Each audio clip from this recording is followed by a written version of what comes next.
máster que se llama Interrogar la perversión.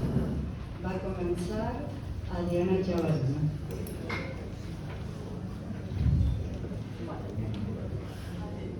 Hola, buen día. Yo primeramente les voy a contar cómo es que me sentí convocada por un cartel con este nombre, Interrogar la perversión. Mi día de entrada tuvo que ver con, ¿cómo decirles? Trabajar este tema para interrogar nuestra posición en relación a este tema. Y en ese sentido, a lo mejor es un poco pretencioso hablar de nuestra posición, ¿no? Pero yo tomo como referencia en principio lo que son los dichos de pasillo, los mates en el consultorio con el colega, estas cuestiones que a mí me parecen significativas porque tienen que ver con una posición en nuestro trabajo más fresca, quizá más eficaz, en tanto no está sometida a la elaboración secundaria de lo que después puede ser la presentación de un trabajo escrito o la presentación en un congreso, pero que por ahí dice bastante de cómo pensamos algunas cuestiones, me parece.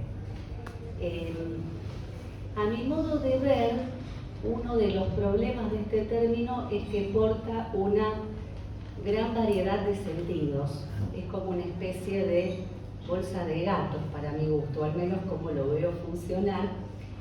Y por ahí he sentido la necesidad, y lo hemos hablado con las chicas, de poder ubicarlo más conceptualmente. Yo escucho hablar de perversión en relación a, por ejemplo, actitudes moralmente reprochables. Hemos escuchado o hemos dicho alguna vez fulano y es un perverso, donde a veces ahí el término perversión aparece más vinculado a lo que puede ser, disculpen el término, la hijaputez, que otra cosa. Es decir, a veces escucho funcionando el término más como condena moral que como diagnóstico. Entonces eso ahí me parece que es importante poder ubicarlo de otra manera.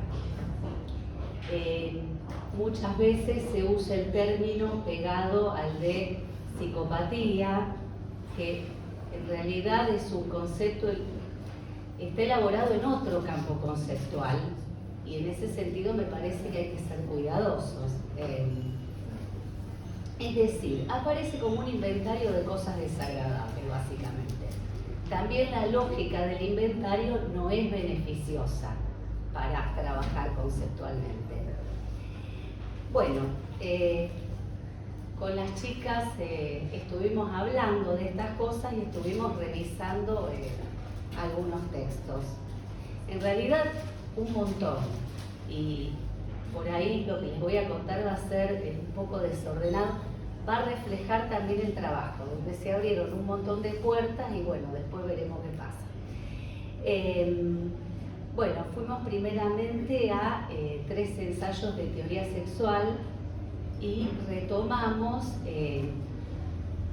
algo que ha dicho Freud, que lo ha dicho, lo ha sostenido, pero que a veces quizá por eso mismo se olvida, esta afirmación fuerte de que no hay objeto natural para el deseo. Por tanto, ya partiríamos de la idea de que el deseo es perverso por definición. En este punto lo que nos planteamos es comenzar a interrogarnos o comenzar a trabajar qué es lo que tiene la perversión para decirnos sobre el deseo, sin quedarnos quizá en algo. ¿Recuerdan cuando Freud dijo los perversos realizan lo que los neuróticos fantasean? A veces me parece que sucede con esas frases que terminan funcionando como un obstáculo epistemológico, funcionan como latiguillos, digamos. Entonces la idea es, no por supuesto descartarlo, pero no contentarnos con eso en relación a la perversión. Como si uno pudiese reducir la perversión a ser el lado oscuro de la neurosis, por decirlo de alguna manera.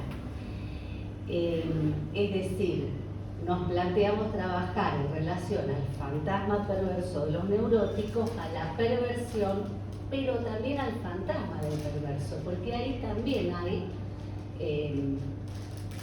un goce que es fantasmático. Bueno, estuvimos dando vueltas por algunas clases del seminario 10. Voy a leerles un par de párrafos nada más y un par de observaciones y con esto termino. En la clase 11, puntuaciones sobre el deseo, Lacan dice: pues bien, lo que se le escapa al masoquista y que lo pone en la misma situación que todos los perversos es que cree, por supuesto, que lo que busca es el goce del otro. Y precisamente porque lo cree, no es esto lo que busca. Después dirá, lo que busca es la angustia del otro. Otro párrafo, el último. Esto no significa que trate de molestarlo. A falta de comprender qué significa buscar la angustia del otro, las cosas se reducen mediante una especie de sentido común a este plano grosero, incluso estúpido. Entiendo que es el sentido común al que yo me refería al principio. Bueno, un par de observaciones. Que Lacan subraya que este interés no debe ser entendido justamente en la línea de este sentido común que es joder al partener, por decirlo de alguna manera. Que esto nos torna necesario, o me hace necesario, poder pensar el vínculo entre perversión y angustia, pero también distinguir angustia de sufrimiento. Porque a veces, de manera coloquial, vuelvo a las charlas del pasillo, aparecen mezclados. El paciente llegó angustiado. ¿Será angustia estrictamente o le está pasando mal? No es lo mismo. No es lo mismo pasarla mal que angustiarse. Y eso a mí, por ejemplo, a mí me es una deuda para pensar, una deuda conceptual, digamos. Y después otras dos cositas que me llamaron la atención, que quedarán para el futuro, es que el masoquista queda puesto en serie con los otros perversos, dicho así, es decir, no como par complementario del sádico, que quedan puestos en serie y que además queda planteado el desconocimiento en cuanto a su propio deseo. Esto también genera, más que el reverso, una cercanía con la neurosis. Cuando él dice, bueno, el masoquista tampoco sabe lo que está haciendo, no es que el perverso sabe, el neurótico no. Entonces, bueno, nada, puertas que se abren. Por ahora, eso es todo, continuará. Gracias. Bueno, gracias. Ahora continúa Amalia Concha. Bueno, buen día. La propuesta de este cartel en parte surge de Adriana, no como cartel, sino como participante de un grupo de lectura en el que estamos que está terminando, sobre el seminario de la relación de objeto. Y entonces, allí donde Lacan hace muchas referencias al objeto fetiche, al fetichismo, a la relación entre el objeto fóbico y el objeto fetiche, por ejemplo. Entonces, lo que aparecía siempre era, alguna vez tendríamos que dedicarnos a leer más sobre perversión. Entonces, bueno, alguna vez empezamos este cartel para leer más sobre perversión. Bueno, entonces a mí fueron apareciendo también, en la medida que fuimos hablando con las compañeras cartelizantes, sobre que en realidad más que nada tenemos preguntas. Porque una sobre la especificidad de la perversión. Se trataría de una estructura clínica, noción que por otro lado está puesta en cuestión en la actualidad, por algunos al menos, pero bueno, una estructura clínica al modo de la neurosis o de la psicosis. Por ejemplo, otra, ¿cómo relacionar esto con el niño perverso polimorfo freudiano? Donde allí no se trata de una estructura.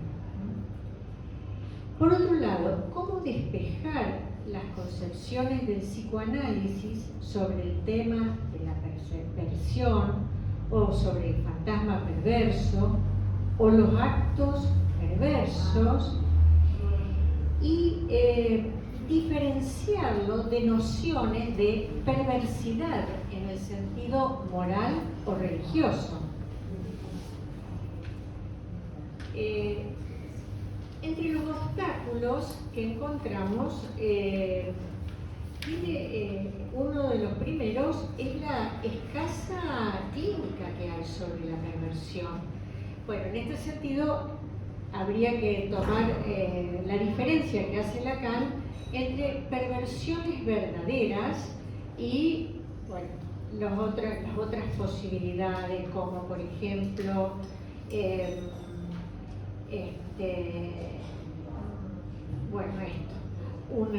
un fantasma perverso o actos perversos o cierto rasgo perverso. Por ejemplo, Freud habla de rasgo perverso. Entonces, bueno, hay diferencia.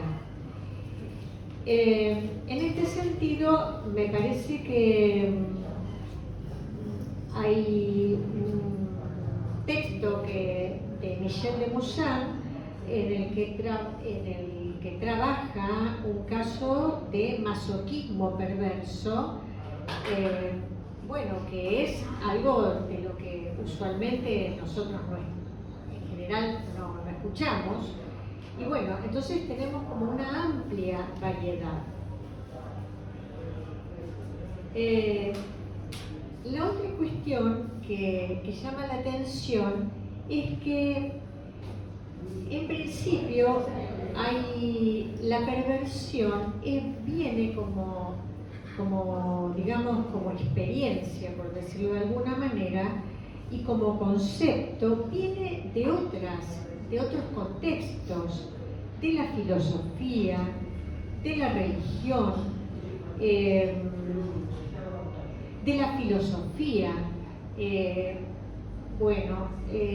Lacan, por ejemplo, dice que lo mejor que ha leído sobre perversión es lo que escribió Deleuze, que es un filósofo.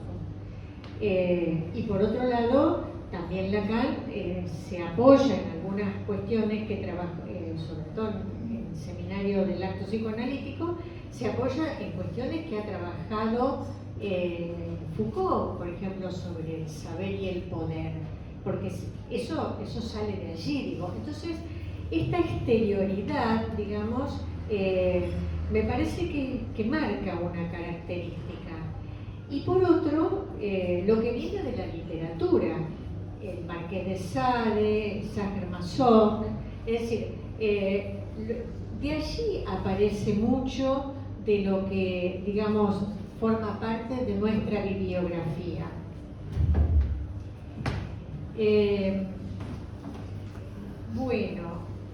Y algo que llama la atención es algo que dijo el otro tema de donde tomamos mucho o aparece mucho tratado es en la psiquiatría. Bueno, y en este sentido, Dupré, que era un psiquiatra del siglo XIX y comienzo del siglo XX, decía en un congreso: el término perversión es uno de los que se emplean con más frecuencia en el lenguaje psiquiátrico. Lo encontramos habitualmente en las observaciones clínicas, los informes médico-legales y los certificados de internación. Ahora bien, si se recurre a la bibliografía corriente sobre alienación mental, si se consultan los grandes tratados de psiquiatría, no se encuentra en ninguna obra, ningún capítulo consagrado con ese título a ese tema. Entonces, la perversión no está en los libros de psiquiatría, sino en los informes de los forenses. Digo, para retomar esto del caso de Michel de Moussan. Entonces, bueno, esto también nos llevó a ciertos aspectos históricos. Bueno, hay un artículo de Gilles Goffet en el cual que se refiere a la sodomía, y ya la sodomía era mencionada en el siglo XI, ¿pero por quién? Por el derecho canónico, un cardenal que habla de la sodomía y lo ubica digamos, en la lista de los pecados, el peor de los pecados. Y de esto, digamos, que entra en el derecho canónico, se requiere de la confesión aún bajo tortura. Hasta ese momento, la perversión, la sodomía, era un adjetivo de una práctica sexual.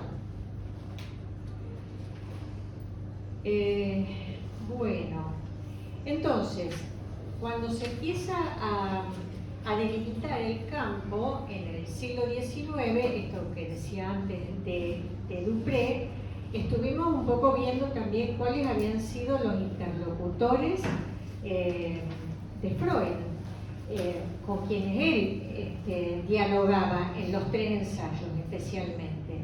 Y bueno, ahí están Krafft-Ebing y Kraepelin. Bueno, Krafft-Ebing, un tiempito antes de que Freud escribiera los 3 ensayos, hizo como un prolongado catálogo, como dijo Adriana, catálogo de las perversiones. Y bueno, y particularmente Foucault,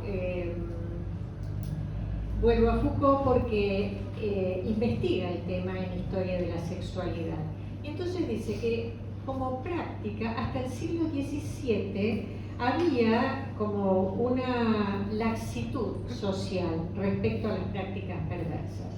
La grosería y lo obsceno formaban parte de lo cotidiano, no había sanción. Pero en el siglo XVIII se impone hablar de sexo, y ahí entonces, nuevamente, esto que decía sobre la sodomía, la religión tiene un importante papel, y sobre todo la confesión, se basa en la confesión. Bueno, entonces después de allí, digamos, lo que son las prácticas sexuales quedan regladas por el poder, por el saber, y aparece entonces, en esta cierta legalidad, aparecen las desviaciones de la legalidad moral, y también aparece la necesidad de legislar sobre esas desviaciones. Bueno, luego, lo que encuentra Foucault es que se administra el sexo y aparece una dispersión de las sexualidades.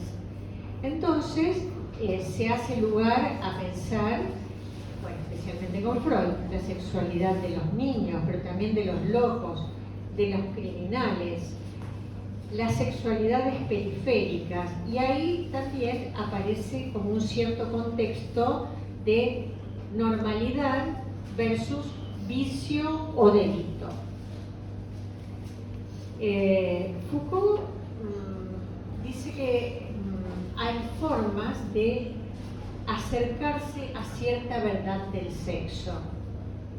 En Oriente, las sociedades chinas, japonesa, la India, los árabes musulmanes, desplegaron un arte erótico, donde se construyó un saber que, digamos, se transmite mediante algún introductor, algún maestro.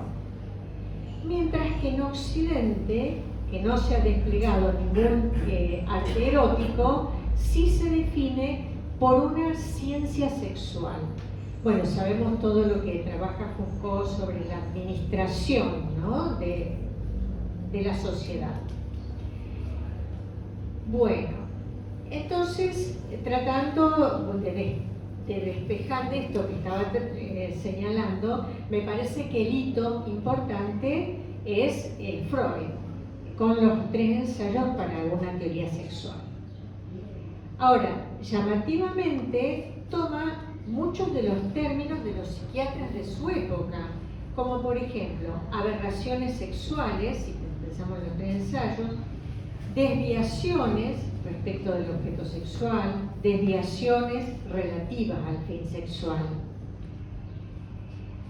Ahora, considera que esas aberraciones sexuales son perversiones, pero no en el sentido moral, digamos, sino que se refieren más que nada a la sexualidad. En este sentido se despega del enfoque psiquiátrico y legal, es decir, queda como circunscripto al plano de la sexualidad. En este sentido, yo rescato 2 hallazgos freudianos. Uno, el de la sexualidad infantil, esto que decía antes, la disposición perversa polimórfica que caracteriza a todos los niños. En consecuencia, en este aspecto, saca la perversión de la patología, es algo de lo constitutivo de lo humano. Sí, me apuro. Y el otro hito es el modo de concebir la relación entre perversión y neurosis. Entonces, su famosa frase, la neurosis es el negativo de la perversión. O sea, se podría decir que la perversión muestra, como un dispositivo fotográfico, lo que la neurosis oculta. Esto tiene mucho que ver con las fantasías de los neuróticos, que suponemos que, bueno, que el goce está del lado de la perversión, mientras que otras cosas, las dificultades del lado de la neurosis. Ahora, Lacan dice que esto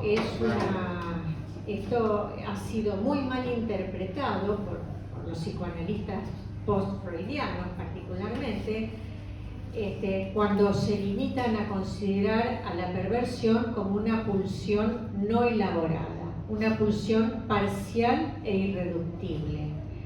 Mientras que esto, considera Lacan, tiene que incluirse en la articulación simbólica del complejo de Edipo. Y bueno,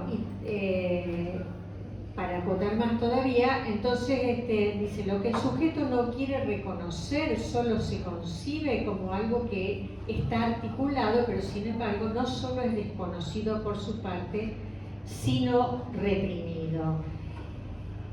Este mecanismo analítico de la represión no se limita a la neurosis, también lo encontramos en la perversión.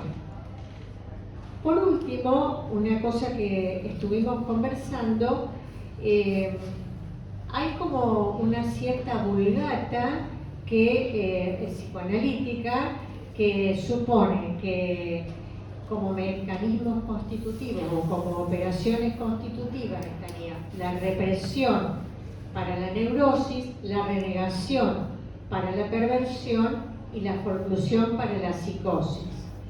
Bueno, sabemos que en particular las concepciones de Rabanne consideran que en la constitución subjetiva hay algo de lo primario que incluye no solo lo reprimido primordial, sino también lo renegado y lo forcluido. Es decir, que hay algo en lo cual, allí hay algo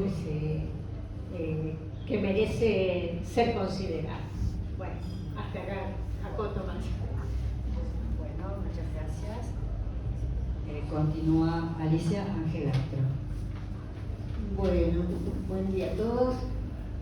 Yo me acerqué a este cartel, a este tema, motivada justamente para poder interrogarme sobre la perversión.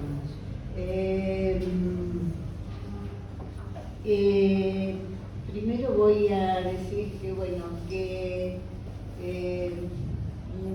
me celebro estos encuentros, son necesarios estos intercambios porque ponemos a jugar la posibilidad de la discusión entre todos para continuar elaborando el psicoanálisis, porque si decimos que el analista es al menos dos, como dijo citó Lacan, el que realiza su práctica pero el que reflexiona sobre su práctica, bueno, me parece que esta también es una ocasión para ello.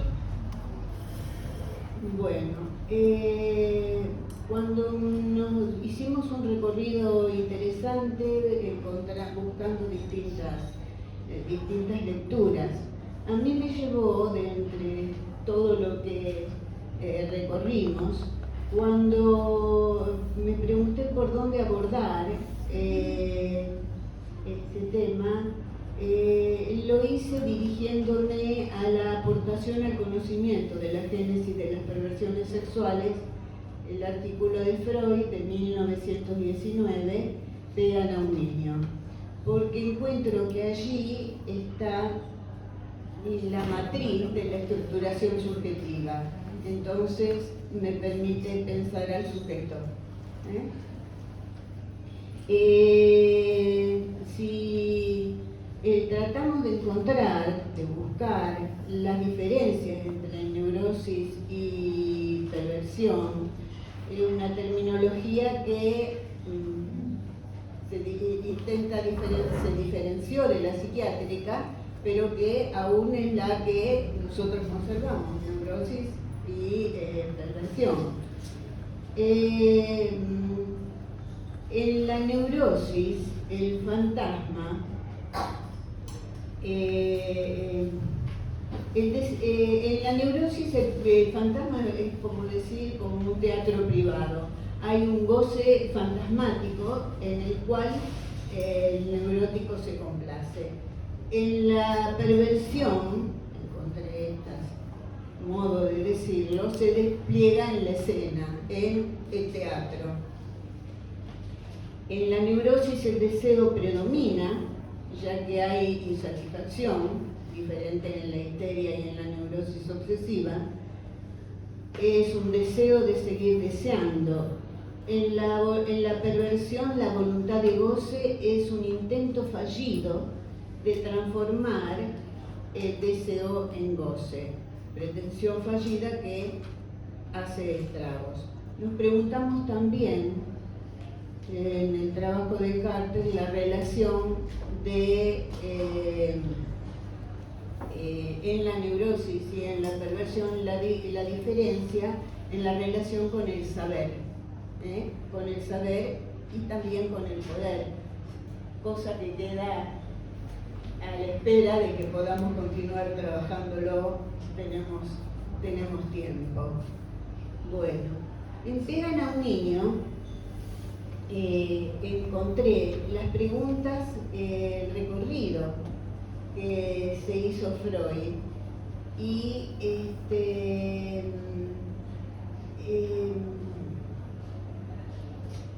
él habla de la fantasía que emerge en la temprana edad infantil al estímulo de impresiones casuales y conservada luego para la satisfacción autoerótica. Esto debería ser considerado por el análisis como un signo primario de perversión. Y luego cita algo que me pareció importante. Solo podemos hablar de un psicoanálisis correcto cuando la labor psicoanalítica ha conseguido suprimir la amnesia que oculta al adulto el conocimiento de su vida infantil temprana, sería entre los 2 y los 5 años. También dice esto va a producir muchísimas resistencias, porque lo que se intenta es efectos rápidos, resoluciones. Sin embargo,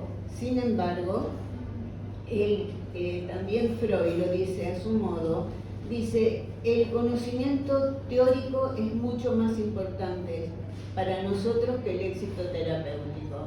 Es decir, es necesario investigar y cambiar, modificar, producir, interrogarnos, ¿sí?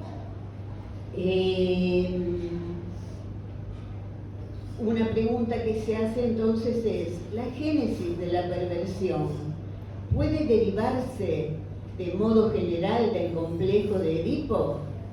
No es imposible. La perversión infantil puede constituir la base del desarrollo que persista a través de toda la existencia del sujeto y devore por entero su vida sexual. O puede ser interrumpida y permanecer en el fondo de un desarrollo sexual normal, al cual robará, de todos modos, una cierta magnitud de energía. Bien. A mí me llevó la lectura de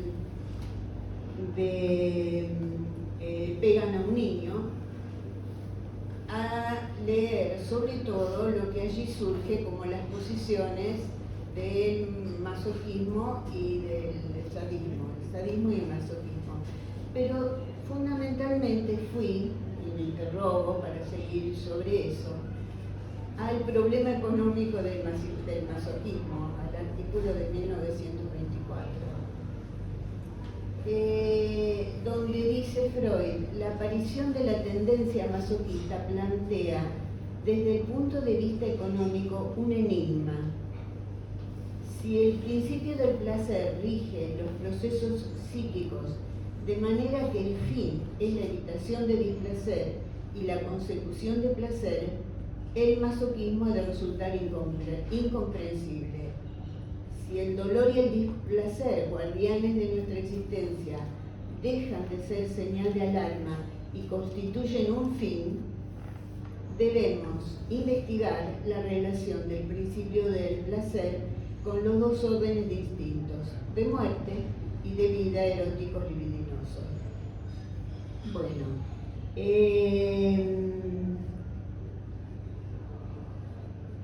todo esto me parece que, y de nuevo, incide en el fantasma, Pegan a un niño, cómo se presenta en la clínica. El segundo momento es el que es inconsciente y que tiene que ser de alguna manera puesto a jugar, puesto a trabajar en transferencia. No hay otro modo de que esto surja si no es trabajado en transferencia. Porque bueno, no voy a analizar los distintos momentos, pero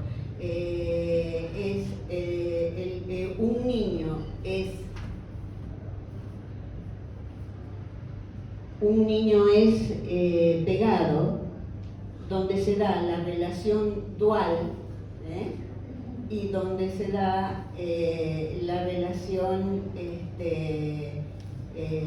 las distintas posiciones, masoquismo y sadismo, se dan en las tres etapas. Es decir, no existe el sadomasoquismo como estructura, ¿no? Sino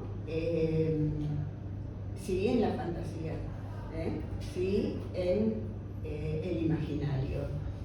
Las fantasías, claro, porque a mí hay otra cosa que, y también lo llevé al cartel, me parece a mí que es muy interesante, si analizamos Pegan a un niño y tratamos de leer allí la génesis de las perversiones, me llevaba el sentimiento de culpabilidad inconsciente que está jugado en pegar a un niño y el sentimiento de inferioridad. Son dos cuestiones que me parecían para escuchar en la clínica. A la conciencia de culpabilidad, dice Freud, le podría haber bastado la agresión en lugar de la represión, y cuando es más exigente se resuelve con ambos procesos. Bien. Sí, bueno, dejo acá para poder conversar. Bueno, estamos a disposición de las preguntas.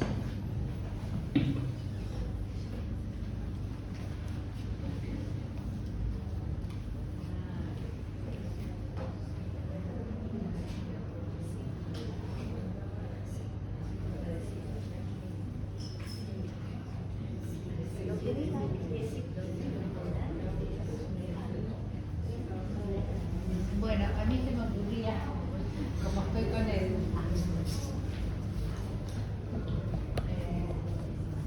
todavía con la temática del amor. Entonces,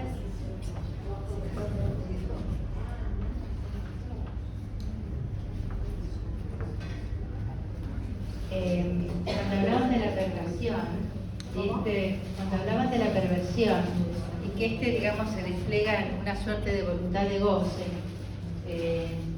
y entonces aparece una especie de intento fallido, digamos, de que se pueda tramitar el goce, el deseo. Y entonces me preguntaba, bueno, ¿el perverso ama? ¿O qué orden de amor podemos pensar en la perversión? Esto, ¿no? Justamente si está ligado a que ahí también uno puede decir, el goce no conceda el deseo, digamos, ¿no? Bueno, esto era un poco lo que le preguntaba.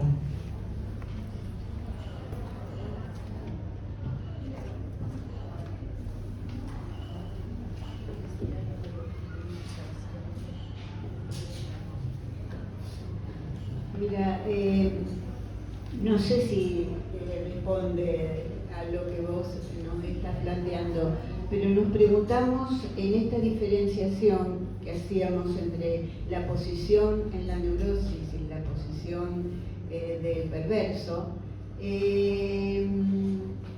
sobre qué lugar tiene el otro para cada uno de estos sujetos.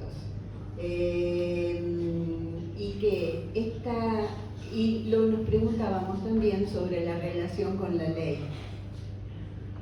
Y es decir, lo que nosotros primero establecimos es una relación del sujeto con el objeto. Entonces, el objeto, para cada uno de ellos, ¿de qué se trata? Y también en relación a la fe. Esto lo insistías mucho vos, Adriana, y hablábamos de que al fin de cuentas el perverso es el más creyente, porque cree que él, poniéndose en el lugar de objeto, va a taponar el lugar del otro. Va a taponar. Él se erige se ofrece como objeto para taponar. Bueno, no sé, ¿vos querés decir algo? No era en relación a la pregunta, pero me acordé cuando vos hablabas de un dato que fue interesante en relación a esto de que el perverso es el mayor de los creyentes. Estuvimos viendo un libro de Rudinesco que toma la perversión en perspectiva histórica. Y ella ubica, no es que ella lo ubica, en realidad en esta investigación histórica aparece las prácticas sadomasoquistas, o lo que hoy se conoce como bondage, aparece como prácticas de origen estrictamente religioso en un principio. Es decir, lo que fueron los místicos, primeramente los místicos, era una manera de ofrecer el cuerpo a Dios y de algún modo repetir lo que fue el Calvario de Cristo. De ahí viene en principio lo que es la flagelación. De hecho, había grupos que se llamaban los flagelantes que se juntaban justamente para flagelarse. Precisamente, en algún momento, cuando se produce de alguna manera la separación Iglesia-Estado con la modernidad, estas prácticas se autonomizan de su lecho religioso original, pero en principio eran prácticas religiosas. Eso me acordé porque lo queríamos transmitir y bueno, justo cuando Alicia dijo linké. Y respecto de lo que vos nos preguntabas, bueno, yo tomaría nota en principio como pregunta, que justamente los perversos aman, porque justamente por ahí en lo que estábamos era en ver qué nos encontramos o qué vemos de la perversión en nuestra práctica, que también a veces pone en tela de juicio si existe el perverso. Porque a veces cuando uno dice el perverso, uno puede pensar en ciertas características y puede decir el perverso no ama, como uno ha dicho, el perverso no se angustia.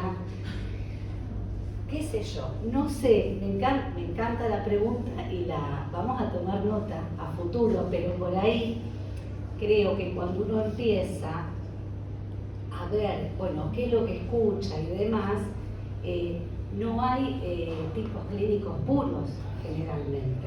Entonces a veces es muy difícil responder a eso, me parece. Es difícil responderlo, pero está bueno preguntárselo. Eso sería. Y en relación a tu pregunta, Judith, que dio para mucho, una de las cosas que señala Lacan, nosotros estamos todavía como leyendo otros textos de Lacan, pero bueno, más adelante otra de las cosas que señala Lacan es que lo que caracterizaría a la perversión, sea en el modo rasgo, que no lo sabemos todavía si modo rasgo, es otra posición diferente con el pequeño otro y con el gran otro, lo cual tal vez eso nos dé una pista para pensar en el amor, pero bueno. Se la debemos para noviembre. En noviembre te contamos. Gracias. ¿Me puedo preguntar algo? Si se preguntaron por la transferencia,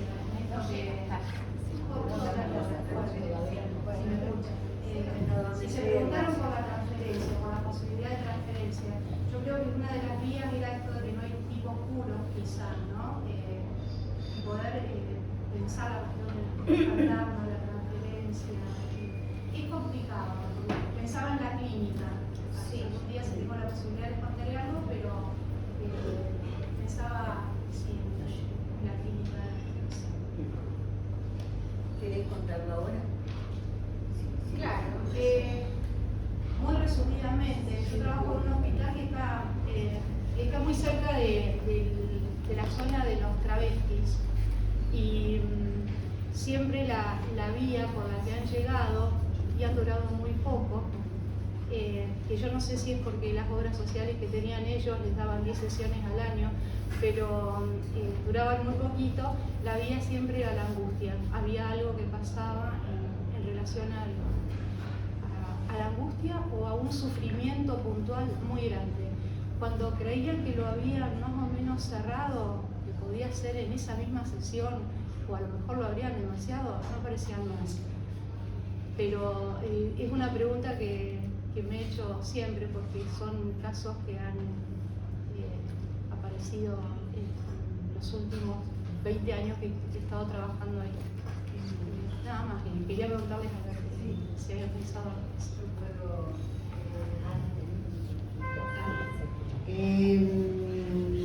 no dijimos que trabajamos mucho sobre el seminario de la angustia, donde Lacan trabaja sobre la perversión. Claro que sí. Y también nos preguntamos sobre la posibilidad de transferencia, sobre la posibilidad de poner al analista, al otro, con mayúscula, en el lugar de sujeto supuesto saber, para que algo de allí pueda transitarse. Sí, estuvimos trabajando la posibilidad o dificultad de instalar la transferencia. Y para continuar con esto de los no casos puros o de los casos no puros, me acordaba que Freud, cuando se refiere en el texto del fetichismo, se refiere a veces a algo que está como, digamos, escindido. Entonces dice, nadie consulta por su fetichismo, pero consultan por otras cosas. Entonces eso que queda como escindido, y bueno, allí está. Lo que vos decías, Amalia,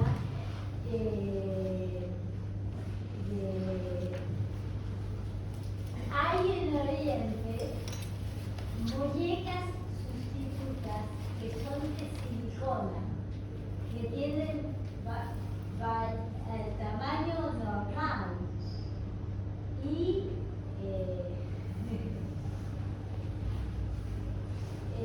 son sustitutas de la persona humana.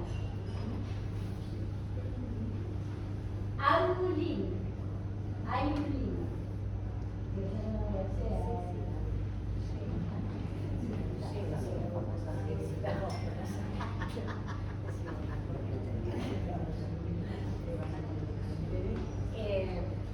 Bueno, acá estábamos hablando entre nosotras que, bueno, también acá están las muñecas. Ah, Salvo que sí. claro, Oriente se Sí, refiere pero ahora en España. En España también. Sí, ahora llega en todo el mundo. Incluso en Colombia había, si se me permite la palabra, no sé, un prostíbulo de muñecas inflables. No sé, pero sí, ya está muy extendido. No sé vos cómo lo ves, qué nos querías contar con eso.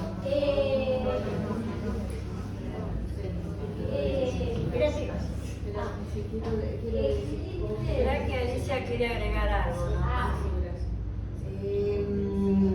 Me quedé pensando en la pregunta de Judith y en relación a lo que dijo Amalia sobre el fetiche.